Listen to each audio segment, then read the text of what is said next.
Salam budaya. Salam budaya. Oke, perkenalkan saya temannya Bu Karisma ya, di jurusan pendidikan seni rupa. Dan kebetulan saya tuh didirikan sebagai penanggung jawab. Ya, pokoknya karena saya lebih tua, karena saya senior ya, jadi saya jadi penanggung jawab. Tapi yang kerja itu Mbak Karisma sama Pak Roni ya, jadi saya tinggal menyambut saja, kan enak ya.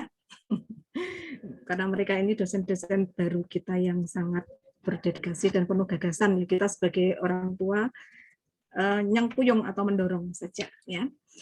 Oke, jumpa lagi pada acara kumpul online yang kali ini sudah keempat ya, yang kita akan menghadirkan Mbak Aprilia Muktirina SPD. Beliau adalah alumni dari Prodi Pendidikan Seni Rupa yang kini sudah terbilang sukses ya di bidang ilustrasi digital. Ini sesuai dengan tema kita kali ini. Mbak April ini sudah sharing kemana-mana ya, sudah pengalamannya sudah disebarkan kemana-mana ya. Sekarang harus mau wajib untuk mengisi acara ini yang diselenggarakan oleh jurusan Pendidikan Seni Rupa. Dan ini alhamdulillah sekali pesertanya dari seluruh Nusantara ya, Mbak Karisma ya. Ada yang dari NTB juga. Oke, ya. Jadi ini sudah wajib bagi Mbak April untuk berbagi ilmu, cerita suksesnya dan pengalaman-pengalamannya yang terkait dengan ilustrasi digital ini.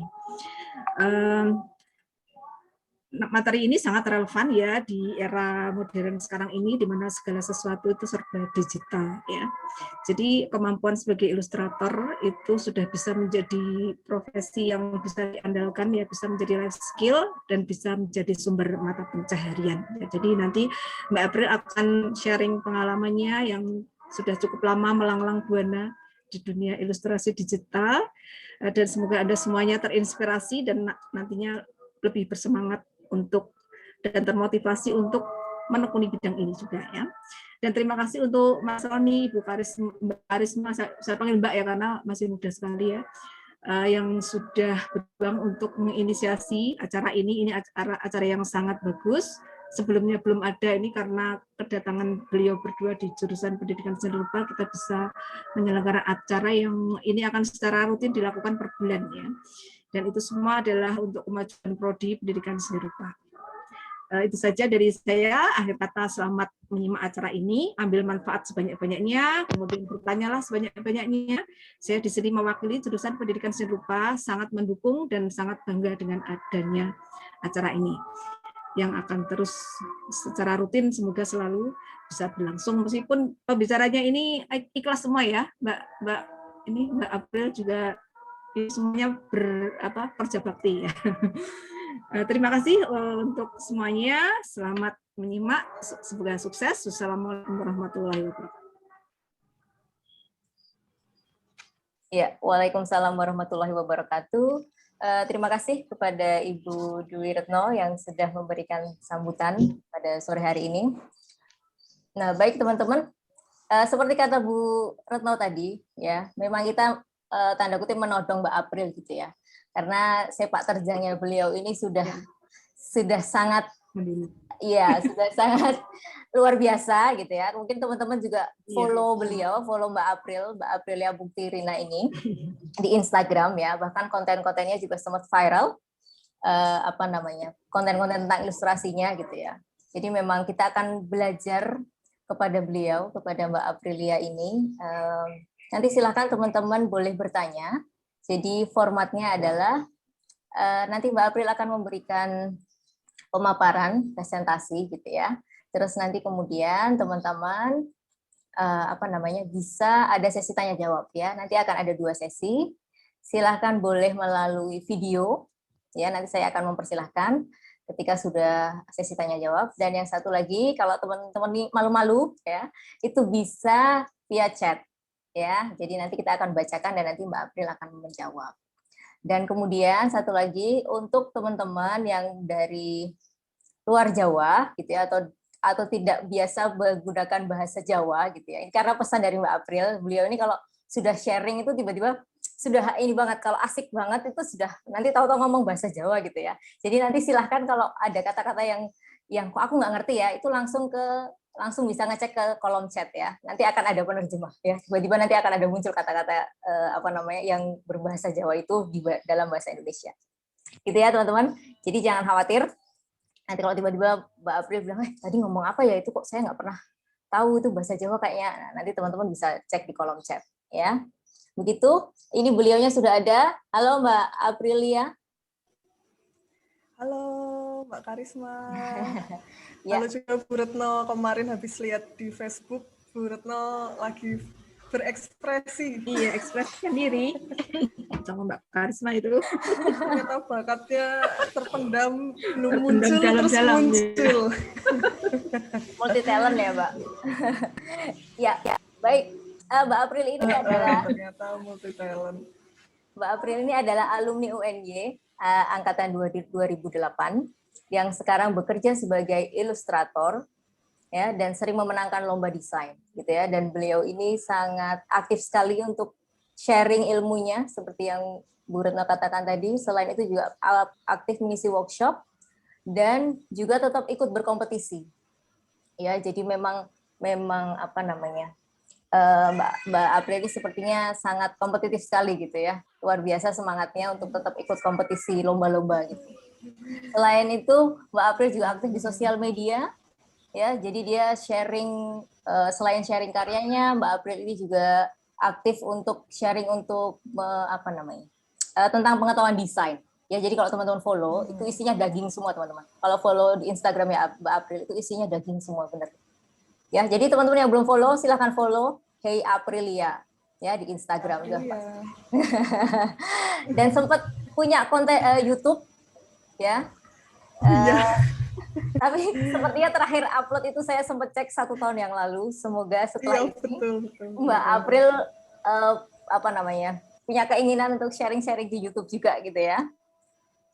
Baik, Mbak April sudah siap? Siap. Oke, kalau gitu waktu dan tempat saya persilahkan kepada Mbak April. Silahkan untuk memaparkan presentasi pada sore hari ini. Oke, sebentar. Ini saya share screen. Udah kelihatan ya? Sudah. Oke. Sudah teman-teman? Sebentar. Tapi mukaku kok nggak kelihatan. Oh, udah. Oke. Halo teman-teman semuanya. Tadi dipaparkan sama Mbak Karisma. Ya, betul. Jadi keseharian saya adalah seorang ilustrator dan graphic designer. Kalau teman-teman pengen tahu, terus itu kerjanya ngapain dan di mana? Itu di rumah teman-teman. Jadi kayak kita bikin kantor untuk diri sendiri dan tim gitu. Terus di-uploadnya di mana karya-karyanya. Nah, ini sebenarnya banyak banget juga teman-teman kalau pengen nambah-nambah uang saku atau apa, itu bisa loh ke Fiverr atau Shutterstock, apa Freepik. Nah, itu kebetulan aku juga bikin di situ sama kreator Canva. Kalau teman-teman suka kan bikin di Canva, lah itu aku ngupload desain-desain di situ. Nanti kalau misalnya ada orang yang mau gunain desainku, nanti juga akan dibayar gitu sama Canva kayak gitu, sama di Envato. Nah, ini nama saya kan April ya teman-teman. Sebenarnya lahirku tuh bukan di bulan April. Kalau teman-teman tahu, lahirnya di bulan Desember. Nah itu saya juga nggak tahu kenapa dikasih nama April. Pokoknya kalau nggak percaya tak kasih liatin KTP. Pokoknya gitu ya, namanya April tapi aku lahirnya di bulan Desember. Ada nggak ini yang lahirnya bulan April beneran? Ya itu harusnya kalian yang pakai nama April ini. Gitu. Nah, aku juga mau menyapa ini teman-teman. Katanya tadi Mbak Karisma bilangnya ada yang dari NTT, NTB juga. Wah ini ternyata ini ya luas banget jangkauannya. Ini aku juga benar kata Mbak Karisma, kadang-kadang kita tuh kalau ngomong tuh suka nggak kerasa, tahu-tahu keselipan bahasa-bahasa yang kita ucapkan setiap hari gitu, nggak nyadar lah. Nanti aku mohon maaf kalau misalnya aku lupa, harusnya memakai bahasa Indonesia, tapi sok keperucut gitu ya guys, awas sih keperucut. Kayak maaf barusan ngomong ketelisipan bahasa Jawa. Nanti teman-teman di chat minta bantuannya kalau misalnya ada yang oh ini artinya ini loh guys, gini biar semuanya bisa tahu artinya gitu. Nah, next ini keseharianku teman-teman freelancer. Dulu setelah lulus dari UNY, teman-teman kalau teman-teman tahu kalau di UNY itu kalau ospek biasanya ditanyain mau jadi guru apa mau jadi seniman gitu. Nah itu tuh pertanyaan yang wajib kalau di UNY. Jadi kayak kita tuh harus memilih antara mau jadi guru apa mau jadi seniman. Karena yang namanya pendidikan seni rupa itu ada dua gabungan dari idealis dan kependidikan gitu kan. Jadi emang ya antara dua itu lulusannya, antara dia mau jadi guru apa dia mau jadi seniman gitu. Nah dulu aku tuh guru teman-teman, sempat ngajar kayak gitu.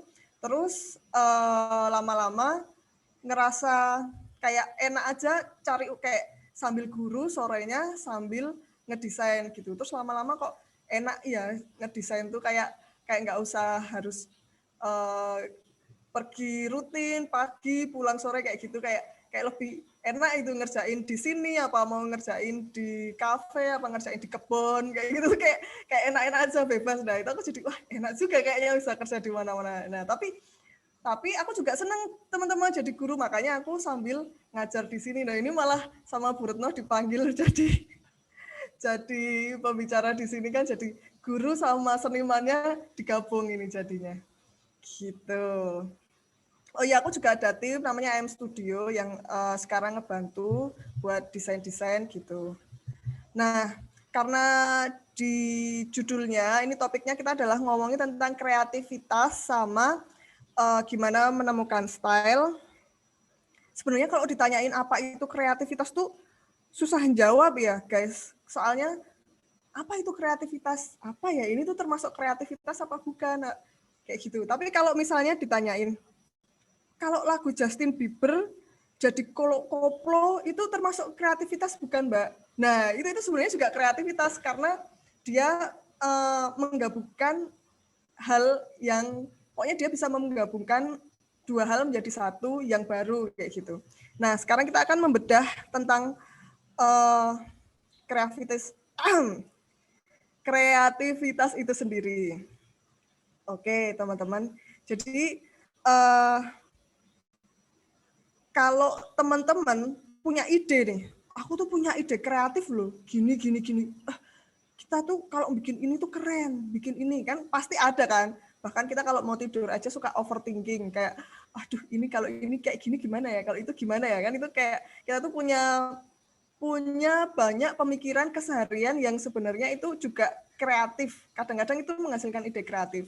Nah masalahnya jika itu hanya kayak ide aja dan belum menjadi sesuatu output, itu hanya berakhir di ide kan berarti.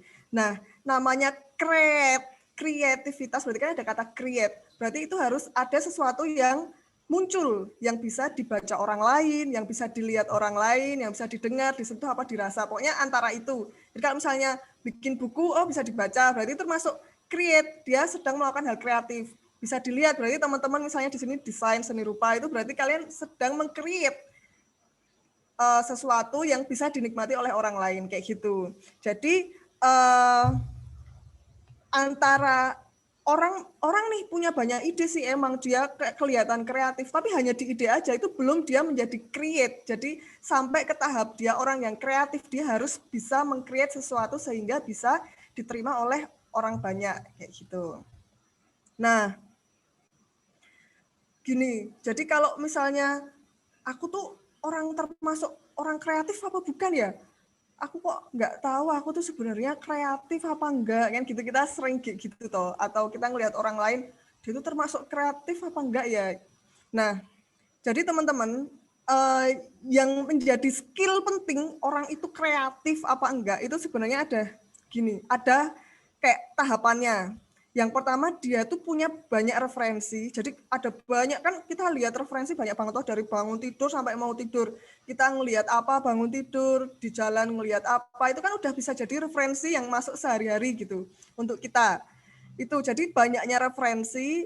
Yang kedua, misalnya dia punya banyak referensi. Nah, terus diapakan tuh referensi-referensinya? Yaitu harus disaring. Jadi dia mendapatkan informasi dari manapun, dia harus bisa mensaring. Itu adalah salah satu proses kreatif. Jadi proses kreatif itu ada punya banyak referensi atau mencari referensi. Proses kreatif yang kedua itu adalah dia itu bisa menyaring. Jadi nggak apa-apa mentah langsung diterima gitu aja, nggak diolah gitu. Yang penting itu bisa menyaring juga. Yang ketiga, setelah dia punya banyak referensi, bisa menyaring, terus apa proses kreatif selanjutnya? Dia itu bisa menggabungkan, teman-teman. Jadi digabung antara ini sama ini, kayak misalnya lagu Justin Bieber yang baby baby baby, oh itu terus tiba-tiba jadi koplo. Itu sebenarnya orang pertama kali yang menemukan itu tuh kreatif juga itu, karena dia udah punya referensi musik yang banyak, terus dia menyaring, habis itu menggabung, yang terakhir adalah di remake dan menjadi sesuatu. Itu tadi kan kita harus, kalau yang namanya kreatif berarti ada hal yang muncul kan. Nah, itu harus menjadi sebuah karya. Nah, kayak misalnya di sini nih, kita kan bikin kelas nih, UNY Seni Rupa, ini bikin kelas. Terus hasilnya apa?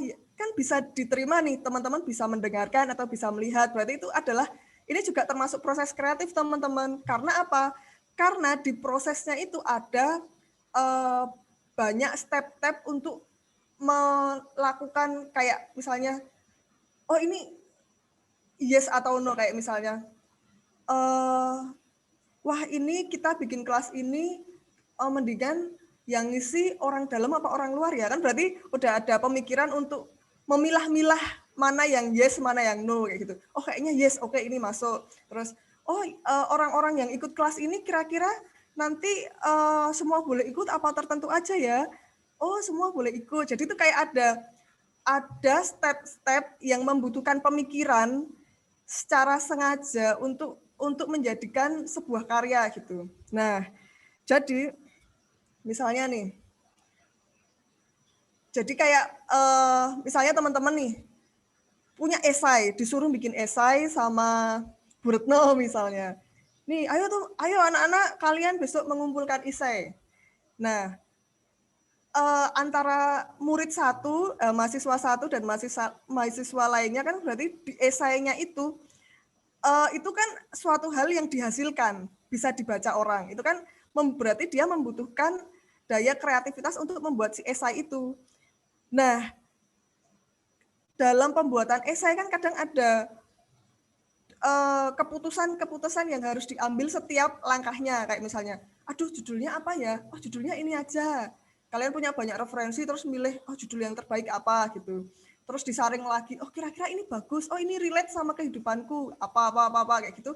Kalian saring, terus kalian gabung, terus akhirnya menjadi ramuan esai yang itu termasuk kalian tuh sebenarnya udah melakukan proses kreatif kayak gitu.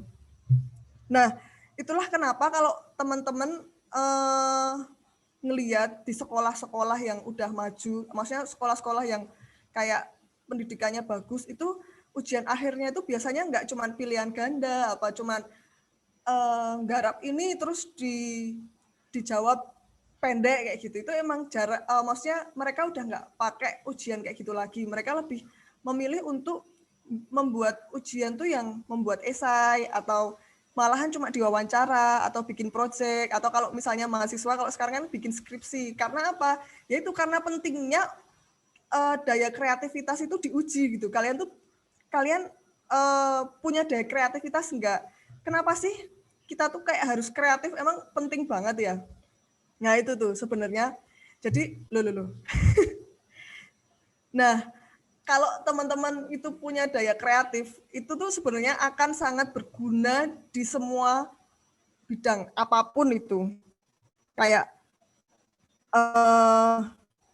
bentar ini, kenapa ada slide ini? Ya Allah, ini ngapain lagi? Mohon maaf, ini yang puasa. Nah, ini nih. Ini kan ada, bayangkan nih, ada orang nih, ini misalnya mahasiswa, dia tuh nggak punya daya untuk mencari referensi, dia nggak bisa nyaring informasi, nggak bisa menggabung-gabungkan, nggak bisa nge-remake kayak gitu. Terus pokoknya ini orangnya ini nggak kreatif gitulah pokoknya si mas-mas ini. Terus dilalahnya ada tugas nih di kampus, dipaksa suruh ngumpulin tugas. Nah, menurut kalian kalau orang yang nggak kreatif ini terus tiba-tiba suruh ngumpulin tugas, kira-kira apa yang akan dia lakukan? Ini biasanya sih, ada yang bisa jawab?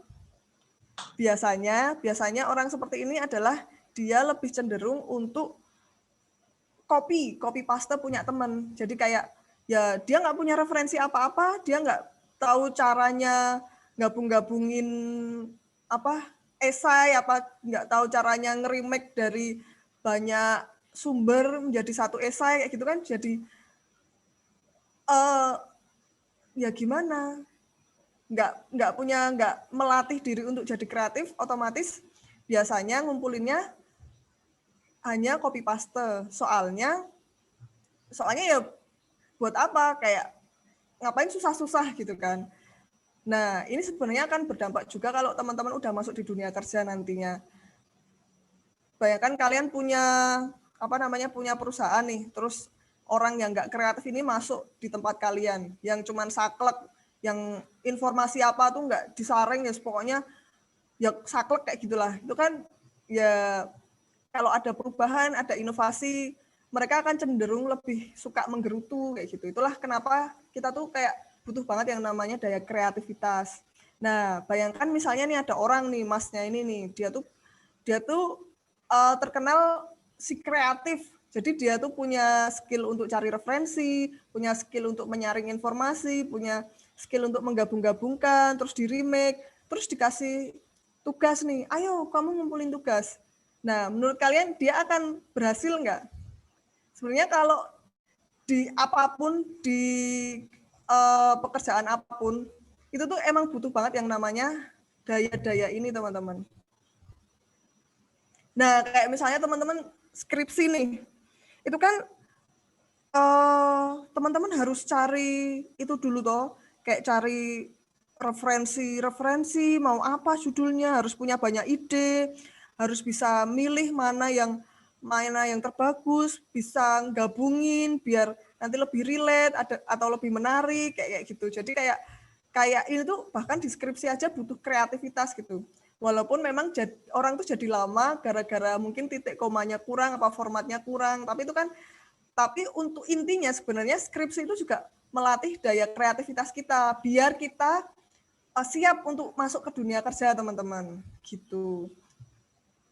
Nah, sekarang itu kan tadi udah kita ngomongin tentang kreatif.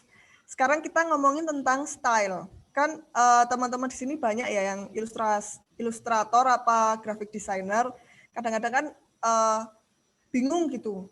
Aku tuh stylenya apa ya? Kayak kok aku tuh berubah-berubah kayak gitu misalnya, atau aku tuh pengen punya style. Nah, sebenarnya sepenting apa sih punya style? Kalau menurutku untuk orang yang mau profesional atau mau terjun di dunia kreatif kayak gini, atau misalnya jadi kayak aku ilustrator gitu, apa mau graphic designer, itu misalnya teman-teman baru lulus nih, itu nggak apa-apa kalau mau nggak punya style dulu, karena itu sama aja kayak kalian tuh punya proses kreatif kan. Kalau di proses kreatif tadi apa itunya stepnya mencari referensi kan. Referensi itu sama kalau kayak kalian tuh nyoba banyak style gitu, berarti kan itu masuk ke tahap pertama. Teman-teman tuh baru nyari referensi apa yang cocok untuk aku gitu. Itu masuk, itu nggak apa-apa kalau teman-teman belum menemukan, karena sebenarnya teman-teman itu masih dalam tahap proses kreatif. Nah, ini sebenarnya aku nggak tahu benar apa enggak, ini sesuai sama yang pengalamanku selama ini, gimana kalau aku tuh cari style. Ini ada 6 kolom yang kayak ini akan diisi ramuan yang nanti akan menjadi sebuah style pada akhirnya kayak gitu. Yang pertama adalah kalau sesuai sama step-step kreativitas tadi kan pertama kita harus cari banyak referensi. Nah, yang namanya dunia gambar itu banyak banget teman-teman referensinya. Ini misalnya nih, zaman modern aja ya. Ini ada flat, ada yang gambar model art deco, ada yang semi flat, ada yang isometrik, ada yang minimalis, realistik, perspektif, mid century. Kalau yang tradisional itu ada yang engrave, kartun, pop art, vintage, yang worldly itu muncul karena daerah gitu. Ada yang Morokan, ada yang style Bohemian, ada yang Japanese kayak manga, yang kawaii-kawaii gitu, atau kalau di Jawa, Javanese itu ada batik, kayak gitu. Belum lagi kalau teman-teman cari referensi tentang gambar itu ada historical, itu ada gotik, ada barok, ekspresionisme, fauvism, kayak gitu. Kayak gini nih, misalnya tadi aku ngomong tentang flat kan, ini yang modern itu. Ini ada yang minimalis kayak gini, terus warna-warnanya pada kayak gini, gradient kayak gitu, neon. Belum lagi nih kalau teman-teman lihat referensi bakal banyak banget, ada yang 3D, ada yang art deco, vintage, fluid. Belum lagi tradisional, teman-teman akan menemukan, wah ternyata ada juga ya style yang sabicik, vintage, cartoon, engrave, pop art. Belum yang historical nih, ada yang gothic, ada yang impressionism, kayak gitu. Wah, ini bapaknya siapa ini tolong dikondisikan baru puasa malah minum es teh. Selingan ya teman-teman. Nah, ini nih historical, ada yang zaman Renaissance kayak gitu. Ini yang worldly tadi yang tak sebutin, ada yang Arabian, Bali, ada yang Cina, Jawa, ada yang batik kayak gitu kan. Itu kan banyak banget. Kalau kita lihat mau cari referensi itu banyak banget. Terus mana sih yang harus kita pilih? Ya aku masa harus milih satu gitu terus selama-lamanya nggak boleh ganti gitu. Nah, sebenarnya enggak teman-teman. Kalau misalnya teman-teman itu masih di tahap baru lulus atau masih awal-awal meniti karir, semakin teman-teman nyoba banyak, itu semakin bagus. Karena teman-teman akan punya banyak pengalaman kan. Oh, ternyata bikin kayak gini tuh susahnya di sini. Oh, ternyata bikin manga tuh susah juga ya. Oh, tapi aku suka ya ternyata bikin manga gitu misalnya. Itu kan teman-teman nggak apa-apa memperkaya referensi dulu di awal, biar pada akhirnya teman-teman nanti akan menjadi punya style sendiri. Sebenarnya kalau dipikir-pikir, lah emangnya penting banget ya punya style. Nah itu tadi teman-teman, kalau misalnya kalian udah serius banget terjun di sini, biar orang itu inget, wah ini karyanya Mbak Karisma nih. Itu kan berarti harus ada ciri khas tertentu kan, biar teman-teman tuh dicari gitu. Karena ya persaingan banyak, orang pintar gambaran banyak toh. Itu baru di Indonesia, belum di luar negeri. Nah, makanya kan kita harus membuat gimana orang tuh ingat sama kita gitu. Makanya kalau awal mungkin kita nyoba-nyoba dulu nggak apa-apa, nanti seiring berjalannya waktu teman-teman akan nyaman untuk mencari style teman-teman sendiri gitu. Toh perjalanan masih panjang kayak gitu. Nah, itu ya tadi style kolomnya. Yang pertama diisi nih reference base-nya apa. Misalnya, wah kayaknya aku mau nyoba fokus di Bohemian kayak gitu misalnya. Gambarnya kalian tuh Bohemian kan dapat nih keywordnya. Kalau teman-teman nyari googling apa Pinterest, pakai aja itu keyword itu biar kalian tahu oh Bohemian tuh ada kayak gini, ada kayak gini, ada kayak gini kayak gitu. Misal mau kalian pilih 2 terus digabung juga nggak apa-apa. Terus untuk membuat membentuk style berikutnya adalah teman-teman coba isi yang kedua itu adalah subject matter. Subject matter ini adalah tema apa yang mau teman-teman garap nih, mau yang teman-teman bikin. Contoh nih ada orang yang gambarnya dia tuh pasti gambar orang terus, atau dia suka gambar kucing terus, atau gambar komik terus, atau apa kayak gitu. Jadi tuh kayak lama-lama teman-teman akan mendapatkan sendiri subject matter tertentu. Kayak temanku ada tuh yang cukup laris banget juga ilustrasinya. Dia tuh cuma gambar robot semuanya, semua tentang robot. Tapi ya itu dia jadi dikenal karena oh dia tuh spesialis gambar robot kayak gitu. Nah itu teman-teman gitu ya. Pertama cari reference base-nya dulu, style kayak tadi tuh yang ada Bohemian apa bla bla bla itu kalian cari dulu. Habis kalian nemu coba cari subject matter-nya. Ini nggak waktu singkat ya, ini lama ya. Jadi kayak satu persatu gitu. Yang ketiga adalah teknik. karena teknik yang satu digital, satu manual aja udah beda. Satu watercolor, satunya pakai soft pastel udah beda. Yang satunya akrilik, satu gouache juga udah beda. Jadi teman-teman juga coba nih tekniknya tuh diberagamin, misalnya dibatik lah, dipukul-pukul apa gimana, adalah pakai apa kayak gitu. Yang penting kalian punya teknik yang mungkin itu bisa menjadi ciri khas sendiri untuk gambarnya teman-teman kayak gitu. Kalau gambarku itu kebetulan pakai tekstur, jadi gambar whimsical itu untuk anak-anak kayak gitu loh. Jadi kayak fantasi, terus subject matter-nya ya kegiatan keseharian. Tekniknya kalau tempatku itu pakai krayon dan tekstur tapi didigitalkan kayak gitu. Nah, yang keempat ini adalah apa nih? Aduh, ketutupan tulisan. Color palette, ya ampun, mohon maaf ini ketutupan jadi nggak kebaca.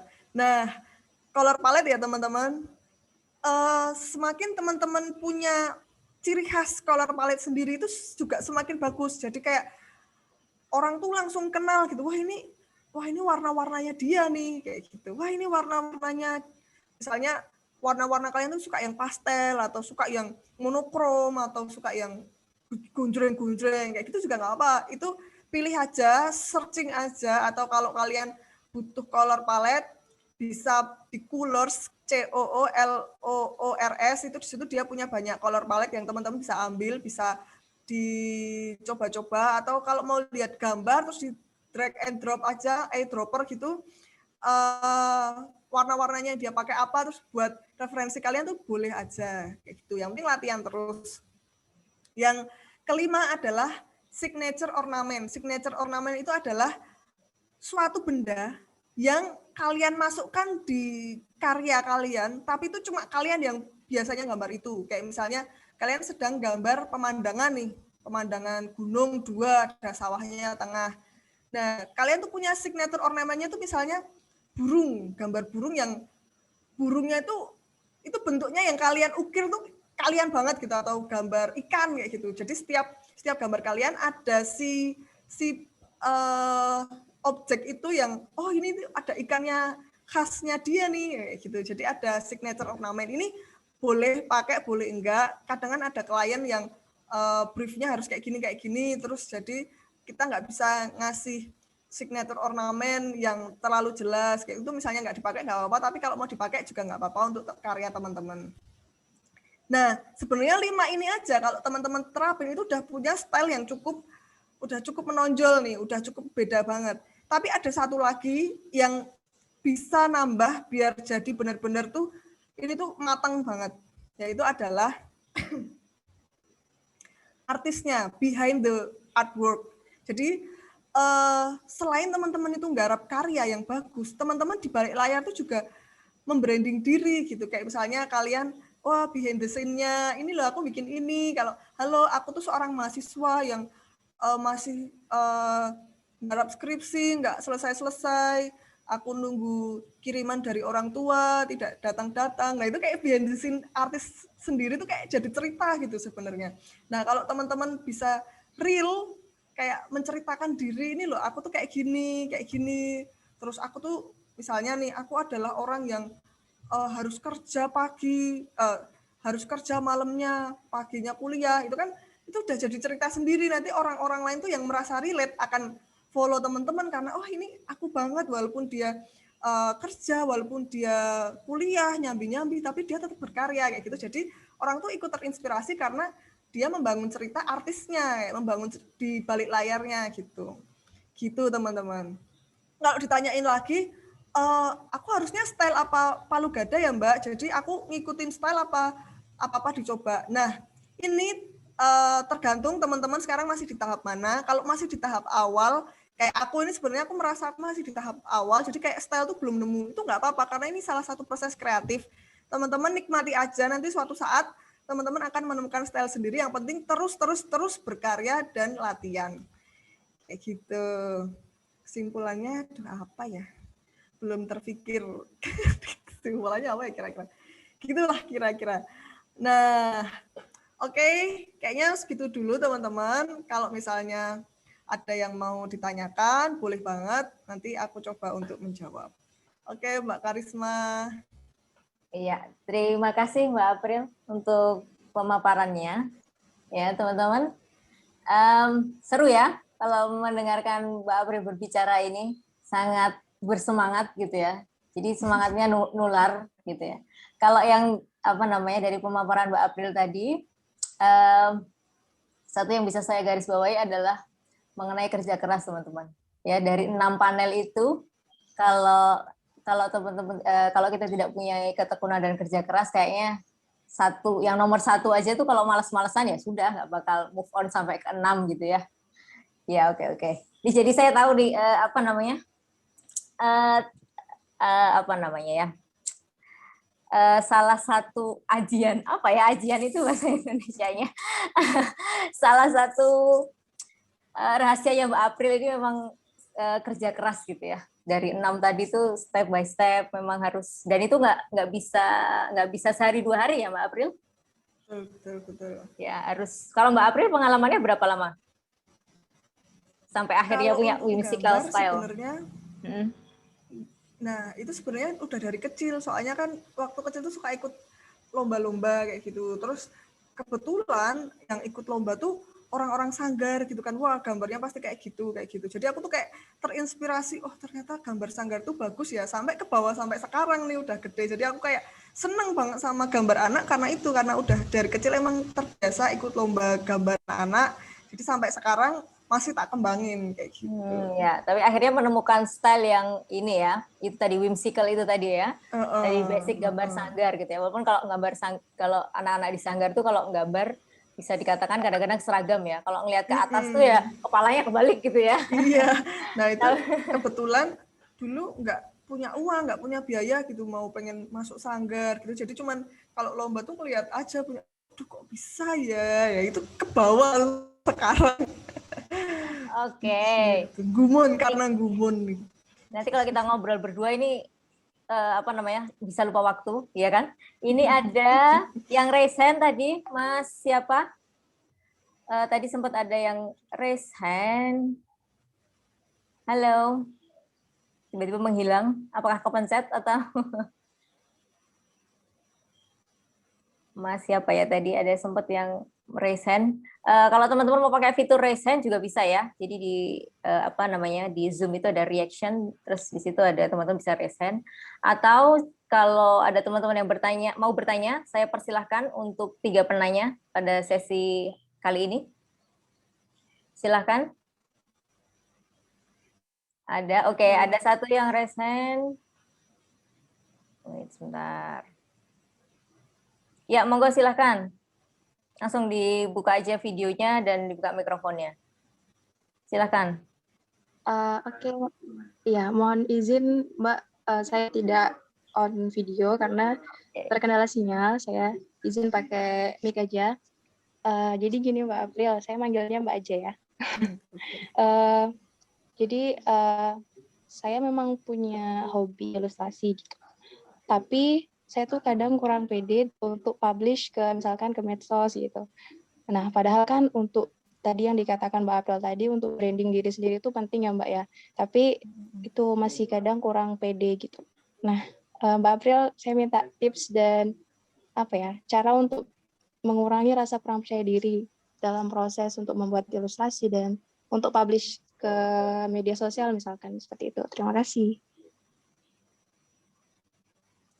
Ya, monggo Mbak April silahkan langsung dijawab saja.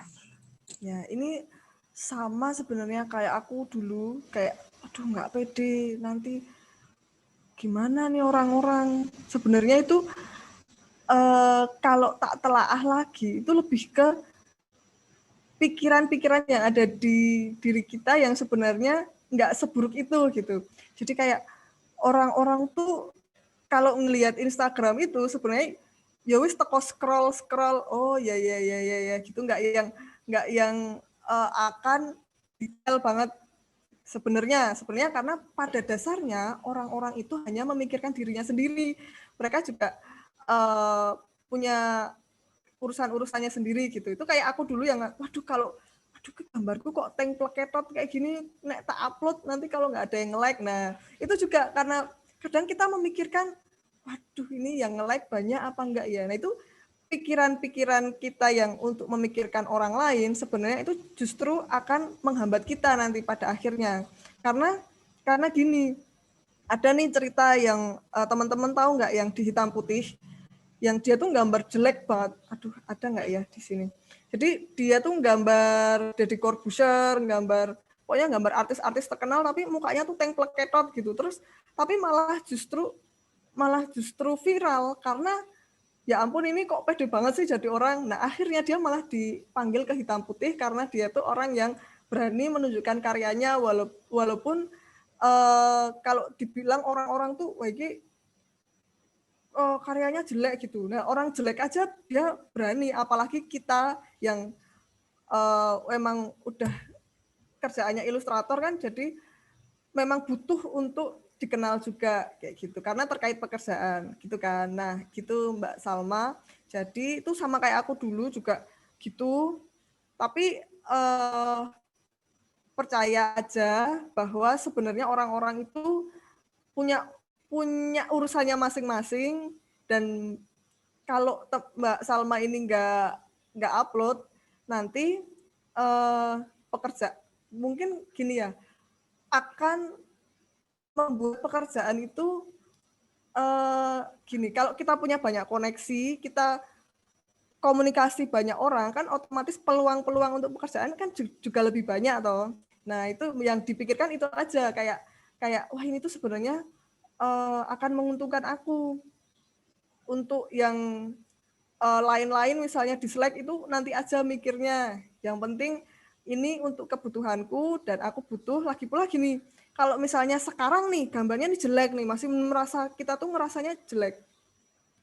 Terus nanti kita rutin post, akhirnya sampai gambar kita bagus. Kita akan ngelihat nih di timeline kita, wah ternyata ada progres ya. Jadi yang ku tunjukkan ke orang-orang itu bukan hasil, tapi yang aku pengen tunjukkan ke orang-orang itu adalah progres diriku. Dulu gambarku jelek, coba lihat aku 5 tahun selanjutnya gambarku udah jadi kayak gini gitu. Atau Mbak Salma bisa pakai trik ini, namanya trik pembagian beban. Trik pembagian beban itu adalah misalnya Mbak Salma nih punya karya nih, kalau cuma langsung diposting gitu aja kan orang akan komentar ya di karyanya itu, antara itu jelek atau bagus apa gimana, apa kurang sempurna gitu.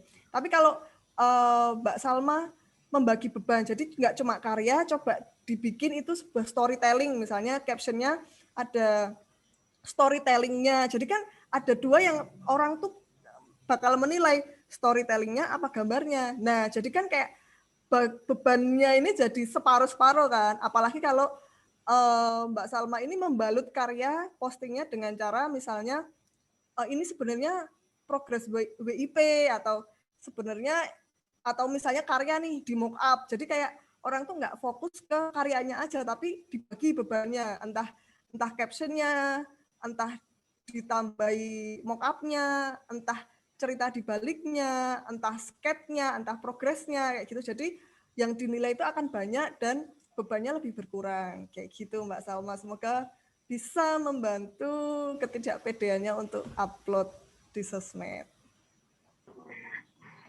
Baik, terima kasih Mbak April, sangat mencerahkan sekali. Terima kasih sekali lagi. Semangat.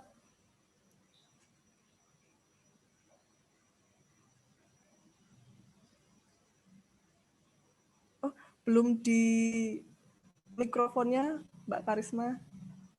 Sorry.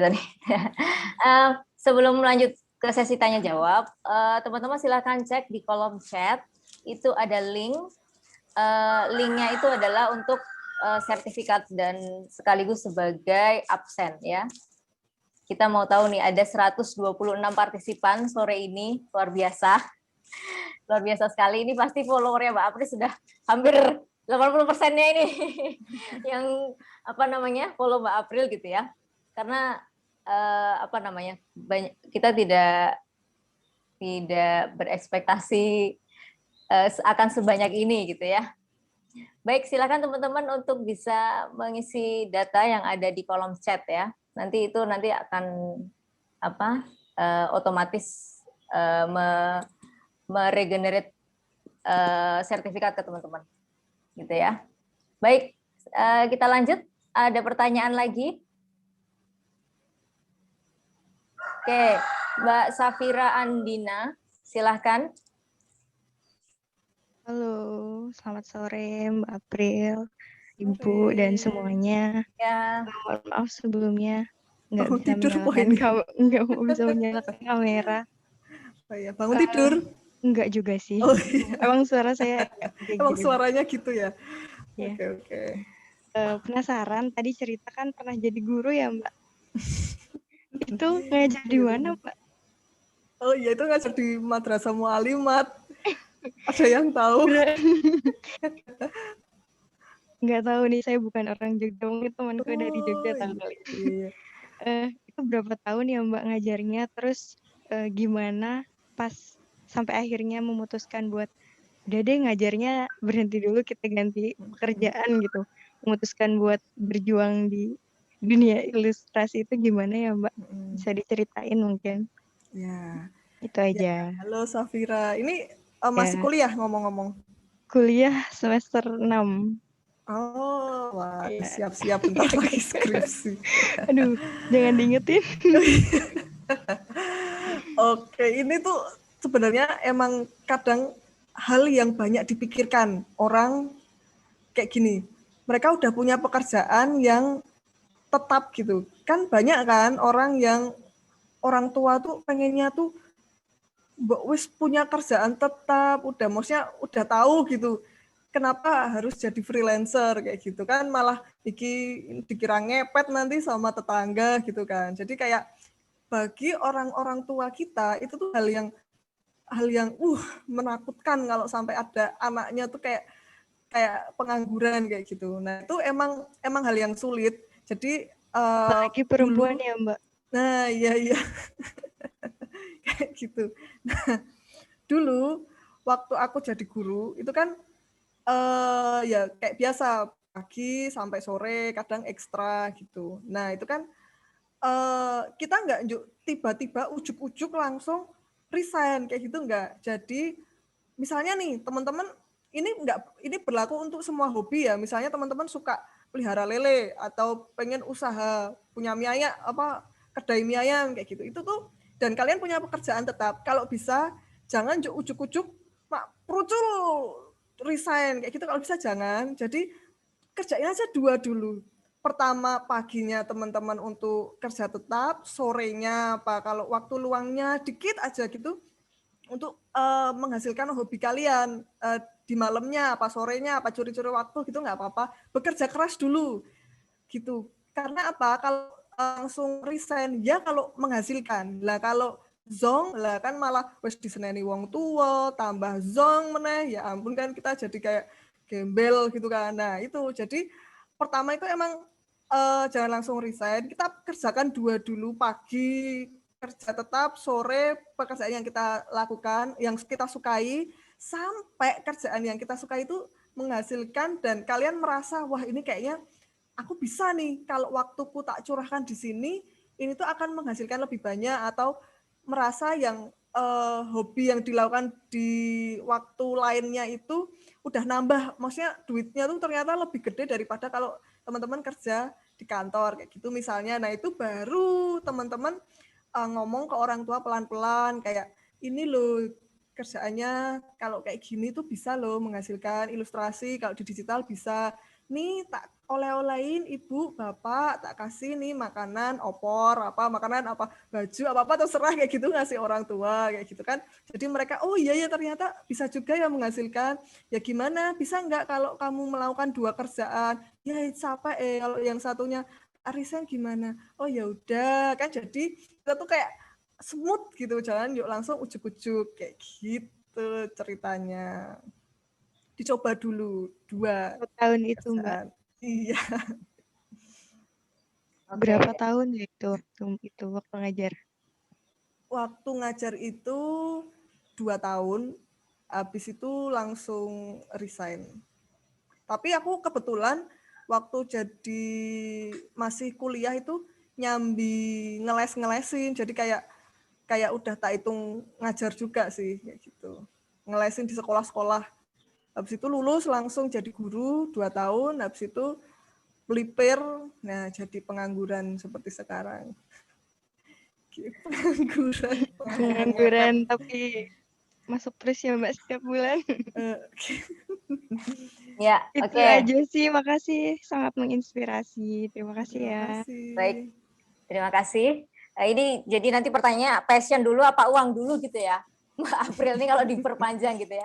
Tapi yang harus digarisbawahi teman-teman, Mbak April ini untuk sampai pada di titik ini memang perjalanannya panjang. Dan yang pasti betul. Mbak April ini menyelesaikan dan bertanggung jawab terhadap kuliahnya, gitu ya. Nggak terus nyambi sana nyambi sini, tapi terus kuliahnya keteteran. Bahasa Indonesia ya betul. Terus kuliahnya ditinggalkan enggak teman-teman? Ya, Mbak April ini, Mbak April ini juga kumlot, jadi tetap bertanggung jawab dengan kuliahnya, ya. Walaupun punya pengalaman di kesana kemari mencoba pekerjaan ini, tapi kuliah itu tetap menjadi yang diutamakan sampai akhirnya beliau lulus cum laude. Wow, banyak sekali yang raise hand. Oke, ini makin seru. Oke, saya berikan kesempatan kepada Bayu Prihantoro. Silakan Mas Bayu Prihantoro. Ini mahasiswa UNY. Silakan. Selamat sore Mbak April. Halo Bayu, selamat sore. Ini sih Mbak yang mau aku tanyain mungkin dari competition. Mungkin Mbak April kan sering join kompetisi kan Mbak. Nah, mungkin hal apa sih Mbak yang krusial yang mungkin itu tuh penting yang harus kita perhatikan apabila kita join kompetisi seperti itu. Terima kasih. Ya ini bagus banget pertanyaannya, karena kalau kita ikut kompetisi itu pasti banyak saingannya, dan aku kebetulan juga kadang sering jadi juri, jadi punya pemikiran dari dua sisi kadang jadi yang ikut lomba dan jadi orang yang menilai karya siapa yang menang. Sebenarnya kalau sebelum teman-teman ikut lomba, pastikan dulu adalah riset. Riset itu apa? Riset itu ya briefnya atau kayak peraturan-peraturannya itu benar-benar diriset dulu. Kenapa? Karena kadang kita udah susah-susah bikin gambar, bikin kompetisi, ternyata ada 1-2 poin yang kita tuh nggak teliti. Itu bikin kita didiskualifikasi itu banyak banget. Jadi selama aku jadi juri, misalnya jadi juru lomba, itu tuh sering banyak orang yang misalnya nggak boleh gambar, misalnya karyanya harus dikirim dengan format ini, kadang ada yang enggak, kayak gitu tuh udah yang sayang banget, karena itu sangat penting yang kalau nggak sampai dilakukan bisa bikin kita didis kayak gitu. Yang kedua adalah riset orang-orang yang ikut. Nah, orang-orang yang ikut itu dilihat nih, wah mereka tuh gambarnya kayak gini nih. Atau lihat di kompetisi sebelumnya. Biasanya orang bikin kompetisi sebelumnya, tahun-tahun sebelumnya tuh udah bikin. Nah, kan kita jadi tahu nih, oh paling nggak standarnya kita harus lebih bagus dari pemenang tahun lalu kayak gitu kan, biasanya kayak gitu. Banyak kompetisi yang mereka suka bikinnya tuh per tahun ada kayak gitu. Nah itu bisa diriset, terutama pemenang-pemenangnya tahun lalu kayak gitu. Setelah itu udah riset nih kira-kira yang menang seperti apa kriteria yang menang kayak apa. Kalian bikinnya lebih dari standar. Kemudian kalau ada celah untuk bisa memberikan konsep atau filosofi yang bagus, itu masukkan. Kalau ada celah untuk bisa mempresentasikan yang bagus, itu masukkan. Jadi kayak nggak tanggung-tanggung gitu, harus all out. Karena kalau misalnya biasa-biasa aja itu sama kayak yang lain. Jadi cuma karyamu aja yang beda sendiri gitu, atau yang punya konsep yang matang kayak gitu. Gitu. Itu yang biasanya dipikirkan kalau ikut lomba. Nah, kadang ada lagi nih, kalau misalnya pas jadi juri ya, ini kan ada nih, ini bagus. Ada 5 yang bagus, kita harus milih 1. Biasanya kan berdebat, satu juri itu kan biasanya 3, 5, pokoknya banyak lah juri Indonesian Idol aja berapa itu kan banyak kan, karena biar lebih objektif. Nah, biasanya kalau 5 orang berdebat itu apa sih yang dipilih yang jadi orang yang pemenang? Itu adalah yang dia berbeda, karena kayak manusia itu biasanya suka hal yang beda nih gitu. Jadi kayak misalnya ada hitam, pink, hitam. Biasanya kita secara naluriah akan kepikiran, oh yang pink kayak gitu. Jadi sebisa mungkin kalau teman-teman bisa unik, ada satu nilai plus unik yang kira-kira ini beda nih, ini out of the box, yaitu masukkan aja kayak gitu. Jadi emang mungkin agak susah ya, karena ya harus ngikut brief, harus ngelihat yang lain kayak apa, harus riset, harus ini kayak gitu. Tapi ya namanya kompetisi, setiap pekerjaan apapun pasti ada kompetisinya kayak gitu. Minggu bulan. Iya. Akhir-akhir ini aku bingung aja ben lho akhirnya Pak Tengah Pacang nggih. Halo, teman-teman mohon maaf untuk bisa mute. Ini tadi saya mencari belum menemukan. Yang merasa belum mute silahkan mohon di mute. Di sini ada siapa nih? Wiwit, Mbak atau Mas ya. Belum di mute, mohon di mute. Oke. Gimana Mas Bayu? Sudah cukup menjawab? Oke, cukup menjawab Mbak April. Terima kasih. Mungkin jadi yang penting itu kita memahami briefnya dulu ya Kak, biar nggak di awal gitu. Betul. Oke, baik. Terima kasih Mbak April. Sama-sama Bayu. Mungkin next kita perlu bikin coaching klinik gitu ya Mbak April ya. Jadi ada sambungannya setelah ini gitu ya. Karena seru banget dari tadi obrolannya.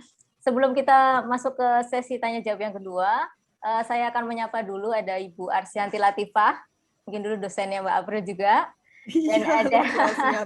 dan ada Ibu Eni Puji Astuti. Nah, kan jadi kangen-kangenan. Halo Mbak Ape. Halo Bu Eni, aduh pembimbing saya ini. Oh, pembimbingnya. Baik, selamat datang Bu Santi, Bu Eni. Sudah mendampingi dari tadi sebenarnya. Ya. Jadi Bu Eni ini sambil banget nih, saya mau lihat nih hasil bimbingan saya nih kayak apa gitu ya Bu Eni. Baik, teman-teman, silahkan jika masih ada yang ingin bertanya, kita masuk ke sesi 2. Teman-teman dari NTT mungkin ada yang bertanya, atau bisa tulis aja di kolom chat. Karena ini terbuka untuk siapa saja, tidak hanya untuk mahasiswa UNY gitu ya. Jadi kalau teman-teman mau tanya, ini mumpung ketemu dengan Mbak Aprilnya, ya kan? Silahkan digali ilmunya. Apalagi beliau ini juga sering banget menang lomba. Tadi Mas Bayu ini mungkin sudah mengikuti Mbak April ya, karena memang Mbak April ini kalau ikut lomba itu konsepnya, wah kalau teman-teman baca, karena saya juga follow Mbak April, jadi saya tahu. Jadi kalau Mbak April kalau bikin konsep itu benar-benar kalau dari mata angin tuh segala penjuru mata angin tuh dia bisa taruh konsep ABC-nya di situ. Luar biasa sekali. Juru mata angin. Oke, ada yang mau bertanya? Saya beri kesempatan lagi. Izin bertanya Mbak April. Iya, monggo Bu Eni. Oh iya. Drodok saya kalau yang nanya Bu Eni. Keren sekali, saya juga followersnya, jadi saya suka lihat tips-tipsnya juga. Nah, ini yang ingin sedikit saya tanyakan, anak muda sekarang kan sudah kita anggap bahwa mereka sudah familiar dengan media digital gitu ya. Kemudian ternyata kemarin ada beberapa yang kelas itu yang memang baru pertama kali pakai digital gitu gambarnya, dan mereka memang lebih enjoy dengan digital ketimbang dengan manual gitu ya. Nah, ada tips enggak buat pemula yang baru mengenal pakai sketchbook atau pakai aplikasi apa kayak gitu? Tipsnya apa sih biar cepat untuk cepat untuk bisa pro gitu? Gitu Mbak. Iya. Terima kasih. Ya, Bu Eni. Mungkin tipsnya juga buat yang sudah tuwir-tuwir ini juga, yang ketika Nunul itu ndrodok gitu Oh ya. iya waktu itu duh salah pencet kayak gitu Oh, tapi nggak yang tahu baleni harus gitu. gimana. Oke, makasih. Ya betul Bu Eni. Ini sebenarnya teman-teman juga bisa ngikutin ini. Ini cerita sedikit dulu, zaman dulu saya itu pertama kali megang digital itu MS Paint Bu Eni. Jadi itu masih zaman komputer aja, yang punya cuma warnet. Nah, jadi ke warnet, terus orang-orang browsing, misalnya ngelihat Facebook, Friendster zaman dulu. Nah, saya itu buka Paint terus nunak-nunuk gitulah. Jadi kayak wah wis bayar larang-larang, buka Paint kan kayak mubazir gitu kan bagi orang-orang yang harusnya bisa untuk internetan. Nah, tapi hal yang membuat kita candu untuk belajar terus itu sebenarnya ada kalau kita gambar hal yang kita suka dulu. Kayak misalnya dulu pas karya pertamaku pakai digital itu adalah gambar Yu-Gi-Oh. Nah, kebetulan Bu Eni suka banget aku sama Yu-Gi-Oh itu. Kalau teman-teman tahu, kalau tahu wah berarti umurnya udah agak tuir kayak aku juga. Nah, itu Yu-Gi-Oh itu Bu Eni. Jadi itu suka banget gambar Yu-Gi-Oh. Misalnya suka apalah yang teman-teman sekarang familiar tuh apa ya? Doraemon nggak apalah apa ya Pak Doraemon? Misalnya lah itu hal yang kalian suka itu yang kalian bikin duluan kayak gitu. Jadi dan nyontek, kalau bisa nyontek. Kenapa? Kalau kalian dari kosong belum gambar itu wah ngele susah banget mau bikin ini susah. Jadi kayak harus nyontoh dulu, nyontoh punya orang, oh dia gitu tuh cara ngarsirnya, diikuti. Oh gitu ya. Oh aku sukanya gambar Naruto, terus tekniknya nyontoh punya orang kayak gitu sampai kita tuh udah tahu dasarnya, baru kita mengembangkan. Jadi nggak apa-apa kalau kita tuh mencontek karya orang asalkan itu untuk latihan kayak gitu. Habis itu ya udah tinggal latihan terus. Dan kalau bisa teman-teman tuh punya komunitas yang sama. Soalnya kalau kalian sendiri belajar digital sendiri ditinggal prung kayak gitu, itu ya semangatnya mungkin sekarang semangat, besok enggak kayak gitu. Nah, kalau teman-teman punya komunitas apa kayak wah ini teman-teman yang suka digital nih, aku tak gabung sok kenal, sok dekat. Nah, itu akhirnya ya kita ke bawah karena mereka kan update karya. Ini aku habis bikin ini kan jadi terpacu. Nah, itu salah satu yang bikin terpacu, yaitu itu tadi teman-teman.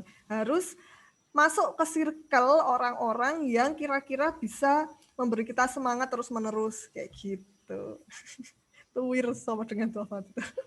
Gitu kira-kira. Oke, tips yang bagus. Jadi lingkungan itu pengaruhnya gede gitu ya, Mbak Betul, April ya. ini. Oke, kasih. Ya. Mungkin besok Mbak April kita boyong ke jurusan ya Bu ya untuk mengajari.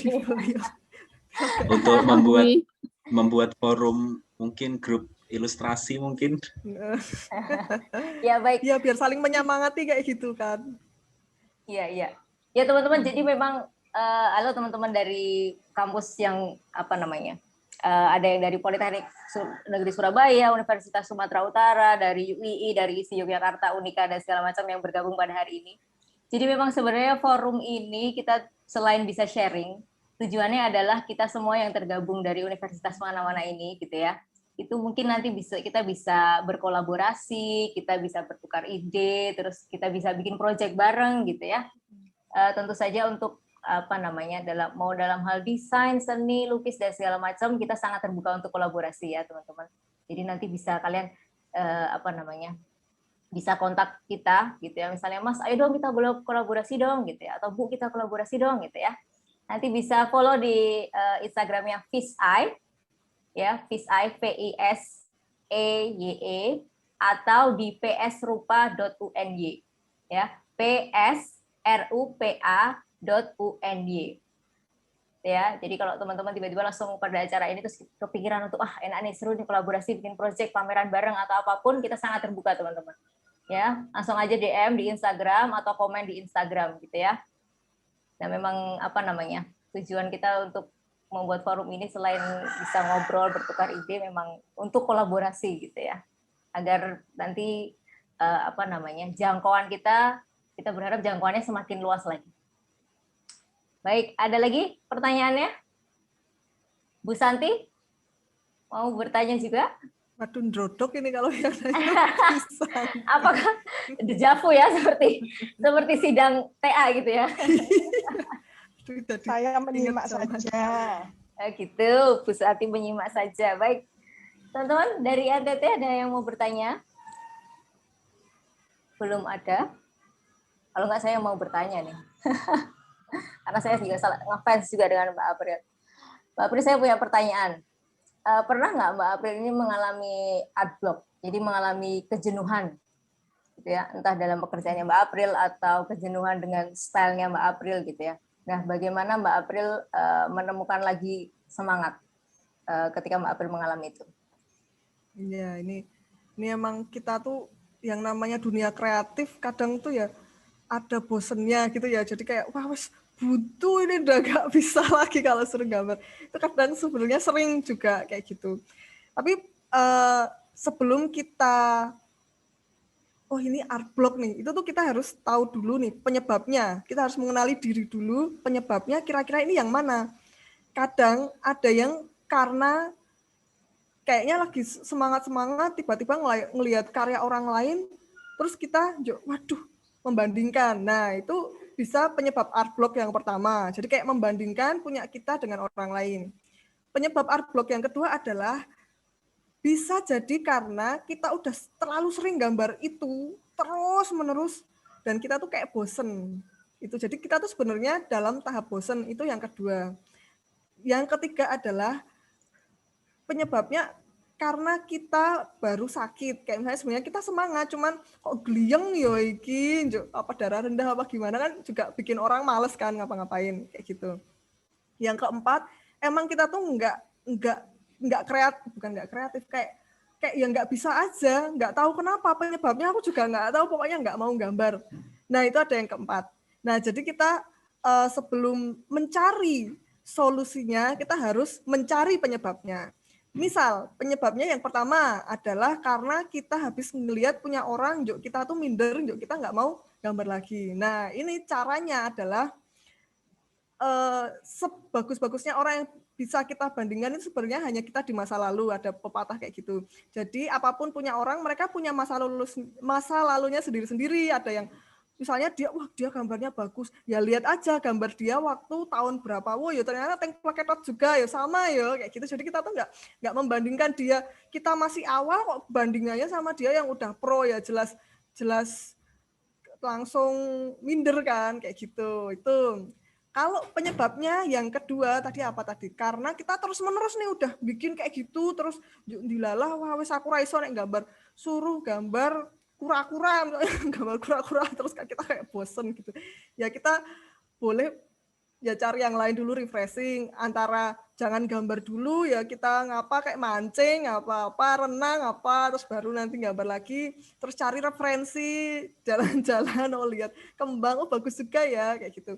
Gambar tuh kalau misalnya kita nyontoh apa ngedep langsung, jadi kalau kalian jalan-jalan di taman gambar itu tuh lebih menyenangkan daripada kalian di rumah tapi cuma dari kanvas kosong gitu. Itu kayak lebih enggak kayak wah buntu. Nah, itu kalian bisa cari cara misalnya di kafe lah, apa di taman lah, apa di apa gitu, biar enggak bosen. Yang ketiga adalah karena emang baru capek, baru sakit ya, berarti ya wis bisa ngombe bodrek atau apa dulu apa gitu. Aku juga sering kayak gitu. Yang terutama ya ampun Mbak Karisma itu adalah boyoan ya, karena gimana kan duduk terus ya, itu jadi harus ya wis olahraga dulu, kalau sore lari-lari kayak gitu. Itu nanti terus fresh lagi kan, oksigennya masuk ke otak gitu. Nah, kalau pertama boyoan ya itu harus bikin nggak semangat gambar. Nah, yang keempat tadi apa? Karena emang nggak bisa, nggak tahu penyebabnya apa Mbak. Aku kira ngerti penyebabnya kok men yuk ngerti-ngerti nggak mau gambar. Nah, itu tadi. Kalau teman-teman nggak tahu penyebabnya, berarti kan nggak bisa cari solusi. Itu harusnya lebih kalian coba cari lagi, mengenali diri sendiri. Sebenarnya aku tuh maunya apa? Siapa tahu teman-teman punya mental health apa gimana kan, kadang ada isu-isu yang kita tuh sebenarnya kelihatan senang, kita tuh kelihatan bahagia, tapi ternyata di dalam hati ternyata ada luka yang memendam yang mungkin membuat kita tidak bisa ngapa-ngapain. Jangankan gambar, cuman mau keluar rumah gitu aja nggak bisa. Itu kan kadang siapa tahu kalian harus mengenal diri kalian sendiri dulu, baru kita bisa mencari solusinya untuk art block kayak gitu. Oke, baik. Kalau Mbak April, jadi ada satu pertanyaan lagi muncul. Pernah nggak sudah? Oh, ini ada pertanyaan. Mereka lebih utama. Baik, Mas Ahdan Syahid. Nanti saya tanyanya via WA aja. Nanti saya ingin tanya jalur pribadi aja. Baik, Mas Ahdan Syahid Hikam, silahkan. Monggo Mas, silahkan. Assalamualaikum warahmatullahi wabarakatuh. Waalaikumsalam warahmatullahi wabarakatuh. Perkenalkan, saya Ahdan dari Universitas Negeri Yogyakarta semester 6. Wah, mau skripsi juga. Mbak April mau bertanya, kan saya kan juga kuliahnya nyambil juga kayak freelancer gitu, desain grafis. Nah, terkadang itu suka kewalahan, banyak project juga banyak tugas. Susah kepegang, kadang dua-duanya nggak kepegang. jadi mau coba buat tim gitu. Nah, gimana cara buat tim dan manajemen untuk tim gitu. Iya. Nah, ini kebetulan karena Mas Ahdan masih kuliah, ya mungkin kalau misalnya diurutkan sesuai prioritas, itu saranku mending yang kuliah dulu, karena namanya pekerjaan, namanya kesempatan, pasti akan ada terus, asalkan kita mencari gitu. Nah, kalau kuliah kan ada timingnya, ada limit waktunya, jadi emang harus jadi prioritas utama kayak gitu. Nah, kalau mau mendelegasikan ini bagus juga, jadi bagus banget kalau kita punya banyak project, terus mau mendelegasikan, emang nggak semua artis tuh bisa loh punya banyak project, berarti Mas Ahdan ini udah keren nih, udah bagus nih, masih kuliah, tapi udah bangun portofolio, bahkan projectnya banyak, itu berarti Mas Ahdan ini bagus. Karena apa? Banyak yang nyari, kalau misalnya ilustrator atau desainer itu banyak projectnya, berarti kan dia punya kualitas yang bagus dalam karyanya. Nah, untuk mencari tim, kalau aku tuh kadang lebih suka orang yang emang sengaja mendekati dulu. Jadi kalau kayak berarti mereka tuh benar-benar butuh gitu. Tapi kalau dari hiring, misalnya ya nih hiring, terus ada yang ngelamar, terus dari keseriusan juga kayaknya nggak serius, kayak gitu tuh kadang ya sebenarnya kita nggak boleh ngejudge di awal, tapi ya kita kan juga suka ngelihat kan pengalaman dia kayak gimana kayak gitu. Nah, pas temen-temen apa Mas Ahdan ini punya tim, itu bisa kok antara remote apa dikumpulkan di satu tempat. Tapi kalau misalnya Mas Ahdan ini masih ngekos apa-apa kan susah juga ya kalau dikumpulkan di kos, nanti uyu-uyuan gitu kan. Nah, misalnya pengen mencoba opsi remote nih, ini boleh banget remote, bisa kok manajemen itu kita pakai aplikasi-aplikasi yang sekarang sangat mendukung untuk manajemen remote. Contohnya Trello itu bagus. Karena apa? Dia tuh ada notifnya di di email. Jadi kayak langsung kalau ada yang ngasih project apa revisi apa langsung ceting notifnya ada. Apa pakai Asana? Asana itu bagusnya kita bisa link ke beberapa platform. Jadi enak juga, tapi sayang berbayar. Atau kalau yang tak pakai sekarang, atau kalau cuma pakai Google Drive terus masuk kayak gitu tuh juga nggak apa-apa, udah enak. Maksudnya semua orang bisa mengakses Google Drive yang sama, nanti folder revisi, folder kerjaan, folder belum dikerjakan kayak gitu dihandle aja pakai Google Drive. Atau pakai Notion, sekarang ini ada yang bagus namanya Notion, Mas Ahdan ini bisa nyoba. Dia tuh mudah banget, teman-temannya bisa dimasukkan ke tim di situ, nanti tektokannya pakai digital. Sekarang ya namanya apa-apa tuh bisa pakai digital, jadi mudah. Jadi pagi sampai sore Mas Ahdan kuliah terus ngerjain tugas. Nah, untuk spare waktu sejam aja dalam sehari untuk ngehandle ini timnya, tapi pakai HP kayak gini. Oh, kamu nih proyeknya ini, kamu ini proyeknya ini, pakai teknologi kayak gitu. Mungkin biar bisa nyambi-nyambi. Tapi kalau urutan prioritas jangan lupa, prioritas utama tetap kuliah. Biar bisa biar nggak ada beban. Jadi besok loss gitu loh. Gitu. Ya, makasih Mbak April. Ya, jadi pesan utamanya adalah prioritasnya tetap kuliah. Ya, tanggung jawab utama harus diselesaikan. Ya, baik. Penanya terakhir ya, Mas Aldibro Rizlan. Silahkan Mas, sudah raise hand. Terima kasih Mbak Karisma. Ya. Mau tanya nih Mbak, sebelumnya perkenalkan nama saya Aldi dari Universitas Diponegoro, masih semester 2. Sebagai keseharian sebagai freelancer itu bagaimana sih Mbak cara menentukan harga pada masing-masing proyek itu ditentukan seberapa panjang proses perencanaannya atau dilihat dari hasil outputnya. Terus karena saya sebagai pemula itu bagaimana sih Mbak anggapan dengan teman yang suka minta harga teman gitu Mbak, itu tanggapinya gimana Mbak? Terima kasih Mbak. Oke, ya ini sering dialami harga teman. Yang pertama untuk handle project ya. Kebetulan kalau di tempatku ada 2. Oh sebentar, ada tamu. Sebentar ya Mas Aldi, sebentar. Oke, baik. Sementara Mbak April menerima tamu yang tidak diundang.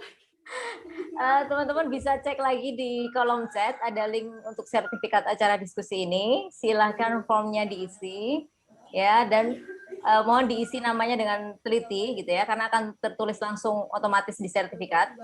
Kemudian sertifikatnya akan dikirimkan ke alamat email yang sudah teman-teman cantumkan di formulir tersebut, ya.